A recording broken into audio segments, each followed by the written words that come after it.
Well, there may be a lot riding on your matric results, which are to be released today, but it is important to understand that some students may not receive their desired outcomes, and this may largely be due to unforeseen challenges that the class of 2023 went through, which included never-ending rolling blackouts and more recently the floods in KwaZulu-Natal. So for more on ways to cope, we're joined by teams by Seago Maapola, an educational psychologist, to weigh in further.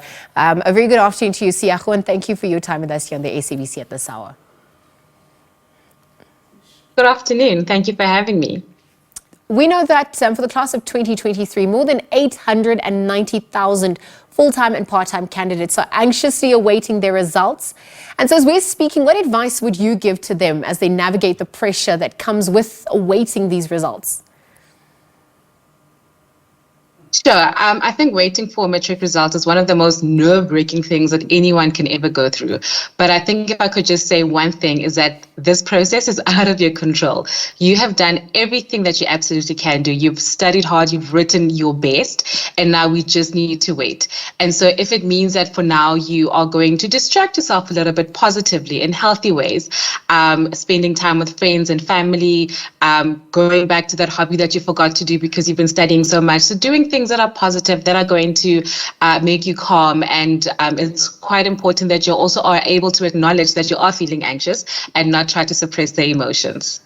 Well, speaking about, dealing with emotions, acknowledging them as well, what can those students, perhaps who did not receive their desired results, do to cope with what they're about to encounter? Sure. I think it's definitely one of the hardest things, again, that anyone can ever go through. And I think it's so important that when our children are feeling disappointed because they didn't get the marks that they expected, that as the community and parents and guardians, that we don't rush them or invalidate their feelings, to tell them quickly that they should get over it or anything of the sort. It is a process. They need to actually sit with their emotions and feel what they need to feel. All that we can do is be there for them and to support them. I think it's quite important that as parents, again, that we're able to respect our children's privacy. So if your child, for example, doesn't make it, it is not up to you to share the news with the entire community. It's really just respecting your child's privacy and giving them the space and time to share the news as and when they feel ready with the people they feel comfortable with. Again, very important that we don't blame and we point fingers, that, had you not stayed up late at night or been on your phone, this wouldn't have happened. I think, like I said, everything that could have been done has been done. So it's important that we're able to be there for them and to be quite supportive. We know that this is a time where we see a surge in suicide cases, so we really need to be supportive and monitor our children's feelings, be there for them, and ensure that we give them the best support that we can. And once they've processed their feelings, again, it's important that we start planning what the next steps are. Are we going to take a gap year? Are we going to redo matric? Are we going to apply for courses that don't require grade 12? And again, just continue checking in and having constant conversations, because it is important that we're able to surround them with as much support and care as possible. Seago, because I actually wanted to touch on how we phrase words and the narratives associated with some of the words. So instead of using words like fail, how do we, reframe that? How do we also look at, managing expectations as a means of development and growth rather than, being stuck? From your vantage point, what advice do you have on that front? So I think it's important that we know that this is not the first time that any of us face disappointment. Yeah. And so as opposed to using a word failure, it could just be, I did not make it. Right? It is simple. It is to the point. It doesn't carry the weight of the word failure. And I think it's so important that when we have these conversations with our children, we use the concepts that they give us, and we don't impose our own feelings on them. For example, by saying, "Oh, you must feel so disappointed."